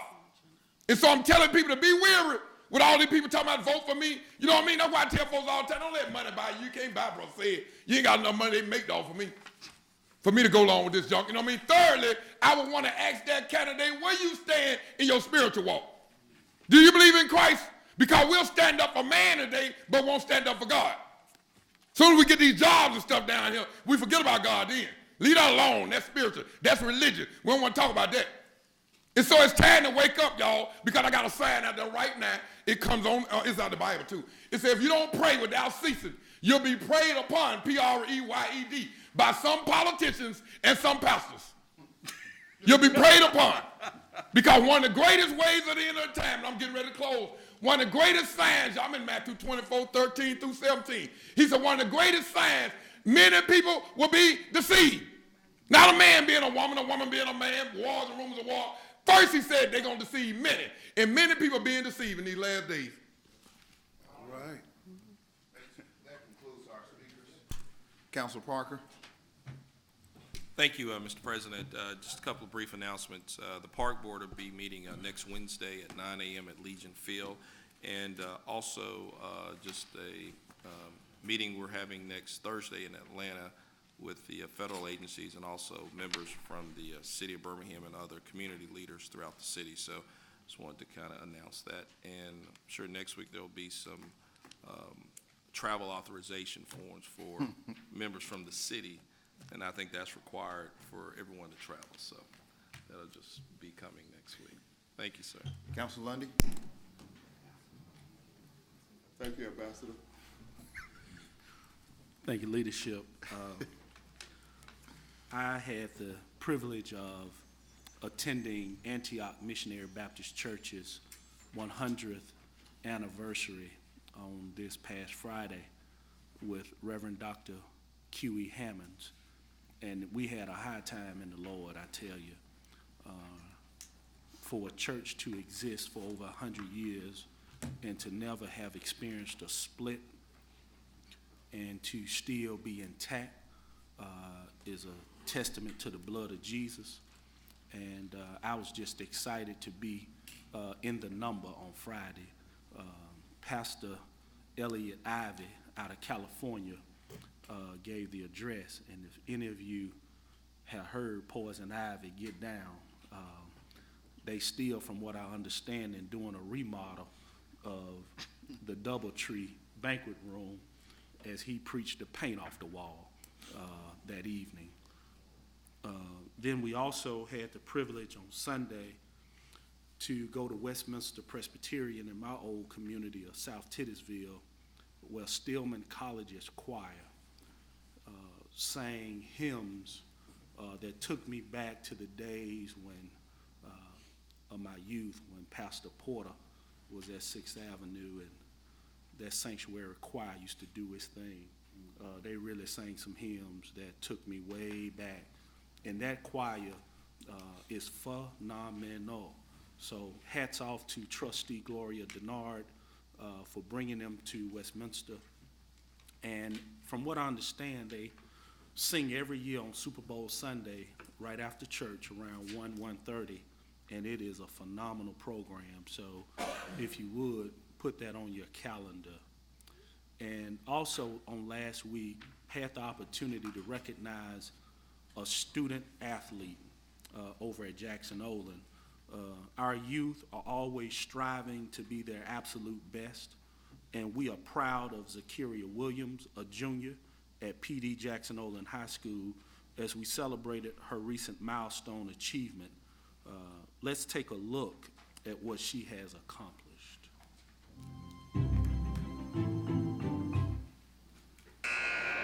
Exceptional students are to always be commended when excelling, especially when they are leading the way on and off the court. Birmingham City Councilor Marcus Lundy had the privilege of presenting PD Jackson Olin High School's own Zakiria Williams with a Milestone Achievement Award during halftime at their game against Parker High School. The thing that I love most about her, she's a great student and she puts her academics first.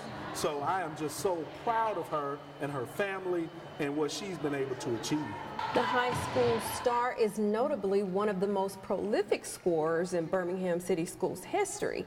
She has achieved over 1,000 points, all while making strides in the classroom as a consistent honor student. It's very great. I mean, I'm very blessed to be such a talented person, and I just stay humble and just keep at it and just follow what God gave me.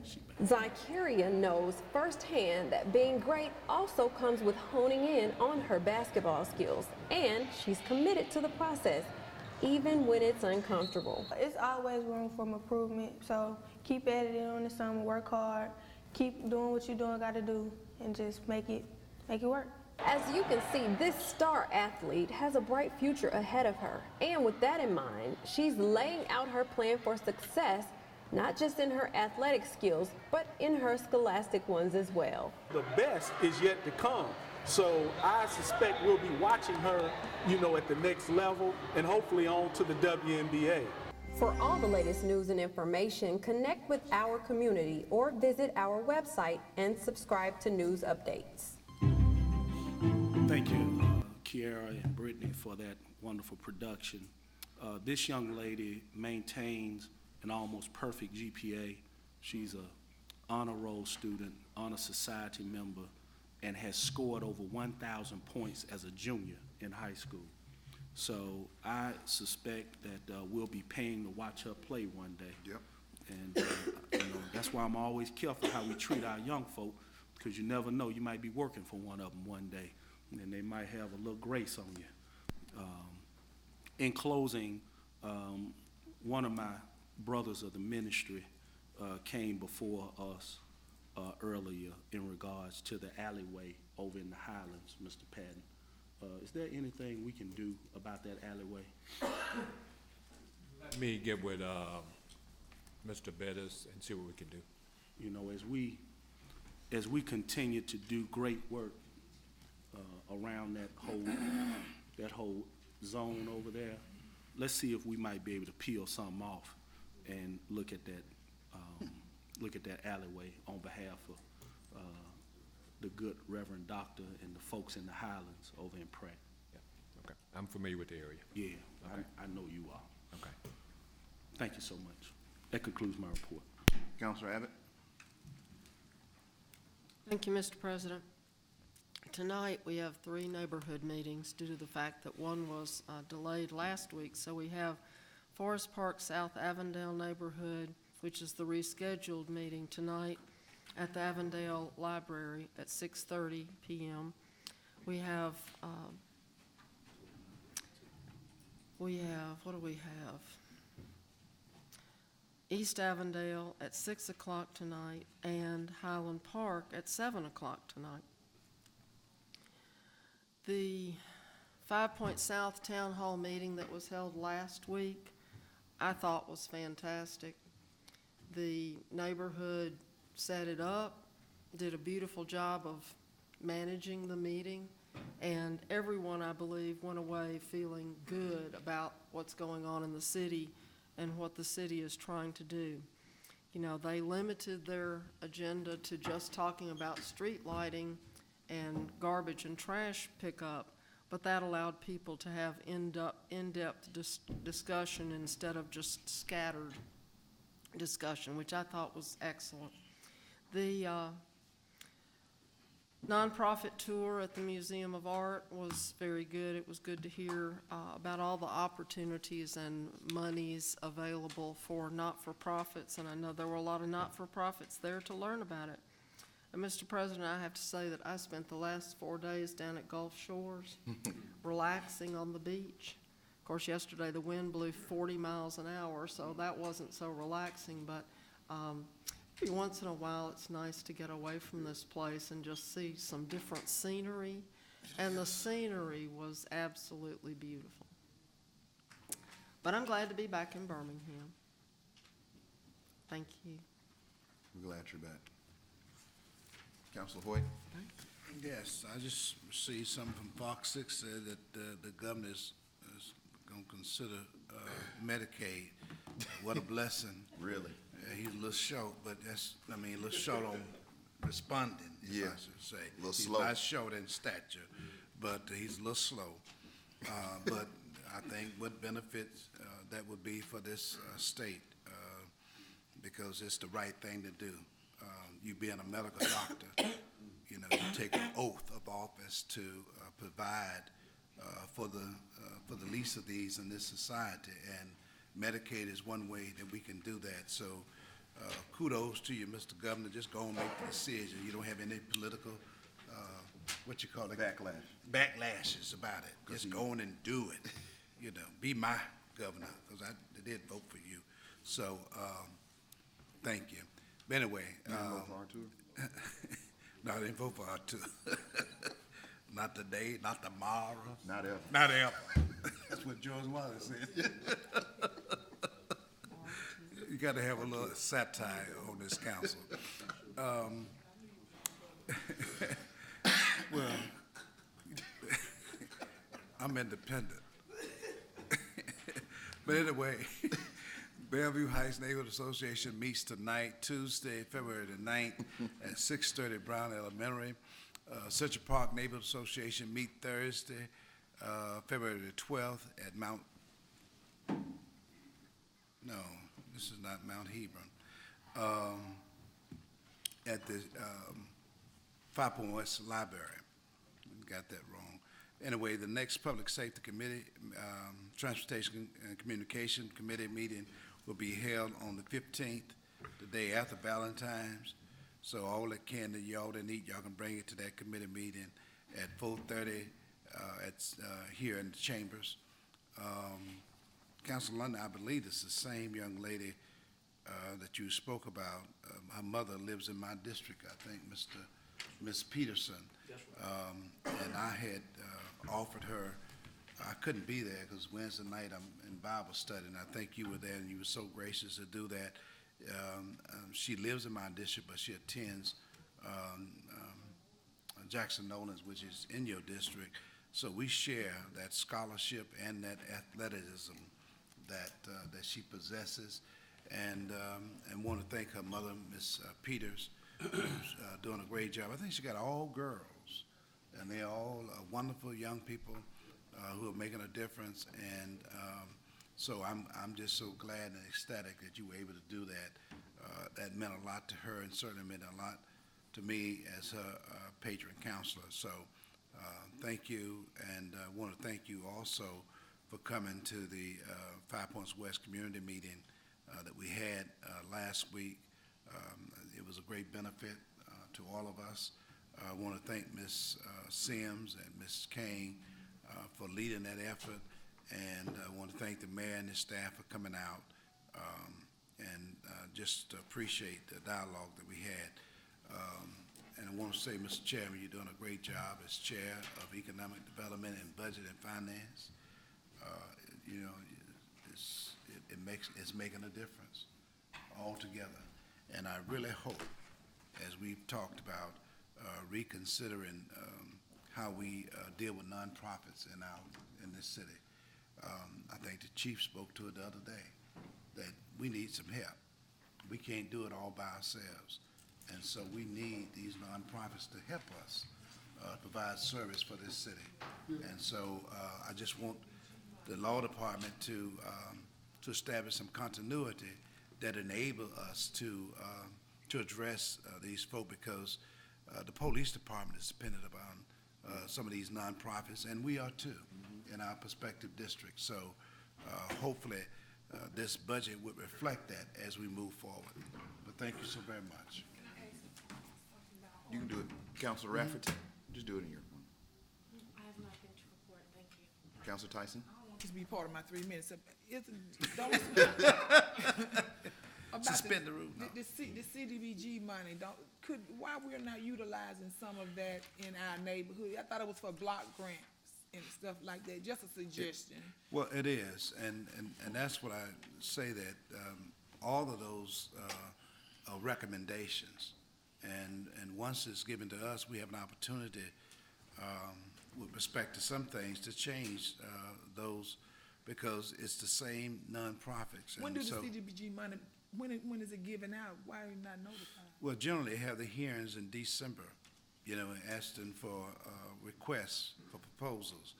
And then I think somewhere in January, they award, am I correct, Mr.? You're pretty close. Okay.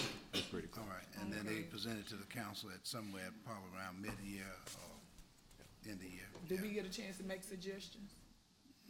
I think we can always make suggestions. Well, you have a letter by the end of the day from me. I have a complaint for the mayor's office. I have a letter written to me by one of my constituents. 1205 16th Street Southwest. They have abandoned houses on each side of them. 1201 16th Street is in disrepair, has been abandoned for more than 5 years. 1209 16th Street is in really bad shape, litter everywhere, and the roof have caved in. They have reported it to 311. They are just ready for us to try to do something about it. I have turned it in. I turned it in back in 2013 when I did my walkthrough, my whole district. It was turned in. I do have the letter, and Mr. Patton, can I give this letter to someone? Yes, ma'am, why don't you just give it to me? Okay, I can give you this letter. My reports for this week is Arlington West End neighborhood. Will be meeting at 6 p.m. at the West End Library. They will actually be having a Valentine's Day celebration. South Titusville will be meeting today at the Titusville Library. Oakwood Place will be having a makeup meeting from when the storm was, so they are having their meeting today at 4 o'clock at Harrison Park Recreation Center. There will be no PIC meeting in March, and it's not because it was on my birthday now. They just are not having, we're not having one in March. It will resume on Tuesday, April the 12th in Conference Room A. National Action Network and the Birmingham chapter will be actually joining on a big panel discussion and a big tour through the state of Alabama with Councilwoman Sheila Tyson on a HBCU summit at Parker High School. And that's on Thursday, February the 18th. The keynote speaker is Carly Red from Hip Hop Atlanta. Also, we will be having Kenny Glasgow from the National Action Network. And we will also have Congresswoman Sewell, Terry Sewell will actually be there. Dr. Perry Ward, from President of Lawson State Community College, will also be there. The conference will actually start at 12 o'clock. It will end at 2:30 p.m. It's open to the public. We will be honoring 6 pastors that was picked out of the city of Birmingham. We had over 250 submissions of pastors that they wanted to honor actually in the city of Birmingham, and actually a board actually picked them from the National Action Network, picked out 6 pastors, and I really didn't have no say-so in it. So I don't know who the pastors is. They sent the letters out from New York. So I will try to find out actually who the pastors was today. If you received the letter, if you could call me and let me know. Thank you. Good morning, Mr. President. I would like to thank the City of Enterprise, Alabama, and Club Yesapu for the opportunity to be their keynote speaker for their annual banquet in Enterprise on this past Saturday. Mayor Kenneth Boswell with the great hospitality, Commissioner of Coffee County, Jimmy Jones, and also our colleague, President of the City Council of Enterprise, Bill Cooper, for the opportunity to speak. Had a great turnout, about 500 or 600 people. This is the largest black event in that part of the Wiregrass of the state of Alabama. And as our theme for Black History Month is hallowed grounds, African American sites, I changed the theme a little bit and said, how will our hallowed grounds look in the 21st century for our children?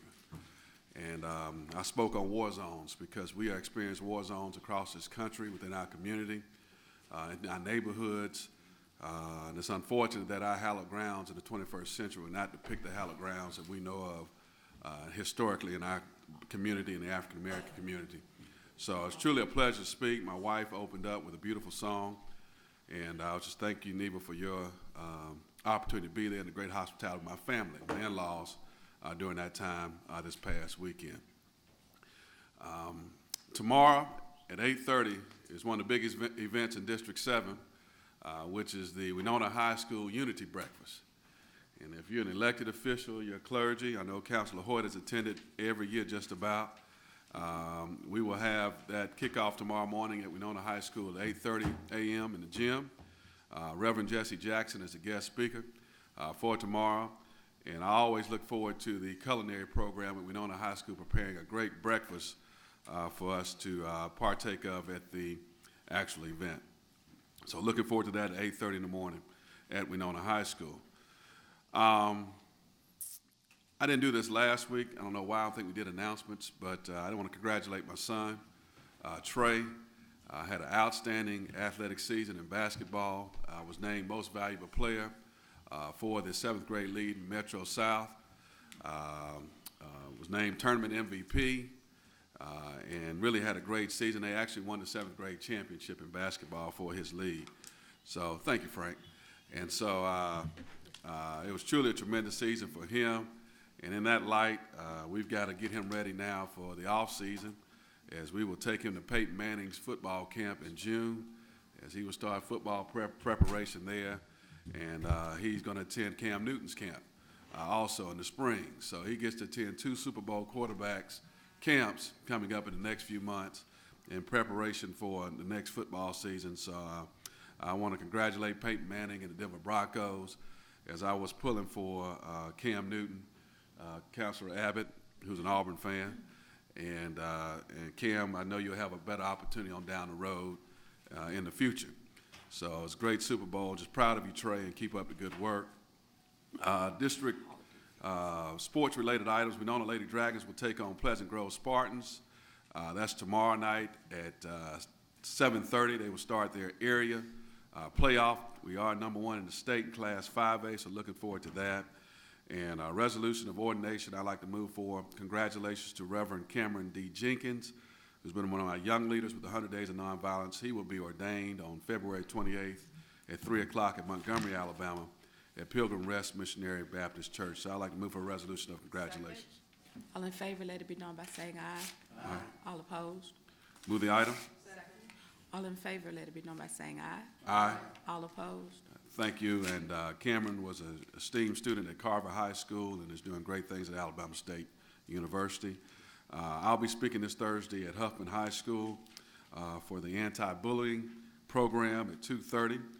Looking forward to that opportunity. And there's a plethora of neighborhood meetings on today with Oakwood Place, East Brownville, Riley Trevelick, and then on this Thursday, Roosevelt City at 11 o'clock and Hillman Park at 6 o'clock on Thursday. So thank you all for your attention to the announcements. And you're next, Mr. President. Thank you, Mr. Pro Tem. Real briefly, I have Central City meets Tuesday, February 16th from 6 to 7 at Lynn Henley Library and Rich Arrington Jr. Auditorium. Graymont meets Wednesday the 17th from 4:30 to 5:30 at Smithfield Library. There will be a special call committee of the whole meeting tomorrow at 4 p.m. in Conference Room A, and that's just dealing with train, and they're just going to come and present to us their findings and all of that and what the next steps will be. I do want to thank Mr. Patton and the Mayor's office for having Mr. Cologne and, was it Denise Hoover? Ms. Hoover was there at the meeting on last, what day was it? Thursday? Wednesday. So thank you for providing or allowing them to participate in the event. It was good, and we'll have more. Thank you, Councilor Hoyt, for the wonderful idea of bringing our nonprofits to the neighborhoods. And I think that's it. I do want to thank our officers this morning for providing our security. It's still morning, that's great. Officer Lewis with Downtown Substation and Officer Shelby with each precinct for providing our security this morning. Do we have a motion to adjourn? So moved. Second. All in favor, let it be known by saying aye. Aye. All opposed? This meeting is adjourned. Thank you. You'll be protesting by yourself, right?